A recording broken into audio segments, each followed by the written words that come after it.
I was a little weirded out by it, but I think it only took me a week, really, of adjusting, and I absolutely adore it. Elena Toledano is a junior at Mount Scott, an alternative high school in Southeast Portland affiliated with Portland Public Schools. Since 2021, Mount Scott has used these Yondr pouches. Students start their day by locking up their phones at the school entrance, keep their pouches with them, and then unlock them on their way out. And make no mistake, the pouches aren't universally loved. I think a lot of people definitely don't like that they can't have that immediate distraction, that you have to pay attention in class, like, oh, what a drag. But Toledano believes they're necessary. Kids my age are usually trapped in something, and so seeing their actual personalities without the screens was wonderful. Yondr pouches are one option in a growing conversation about student cell phone use at school. We have tried so many different techniques, systems, policies. Phone buckets, boxes, charging stations. Teachers say they're desperate for help, overpowered in a fight against social media. They are working really hard to keep our students engaged in an algorithm that we can't fight. I will never be more interesting than TikTok. Portland school board members are working on a district-wide phone policy.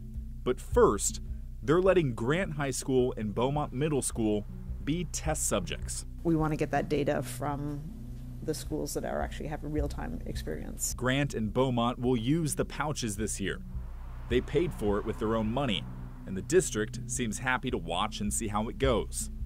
That is frustrating for teachers at Alliance High School, who previously begged the district for the pouches, only to get shut down. I just got told it wasn't happening, which was crushing. Mary Kate Houghton looks at Mount Scott with envy. Alliance is also an alternative pathways school, helping students who are credit deficient or need a new environment, but it's run by PPS and more subject to district control. I can teach with no heat. I can teach with radon coming up through the classroom or a ceiling tile falling. I can't fight phones. Like, that is above me. And the longer they have access to them, or we allow them to do that, we are causing more damage to these kids. Rebecca Rothery, another Alliance teacher, is entering her 25th year in PPS. When you put a phone policy in the hands of a teacher, you're setting up an antagonistic relationship with students. So why do you feel Yondr is the answer? Because it takes the battle away from teachers. It's a school-wide policy. It's the same in every classroom. There's plenty of pushback. A student-backed petition against Grant High's Yondr experiment has more than 1,000 signatures, saying it will be ineffective and expensive. But Rothery believes there's also risk in doing nothing. If it isn't the panacea we hope it is, what's the harm in piloting, right? We have the data. The Surgeon General has said how dangerous it is.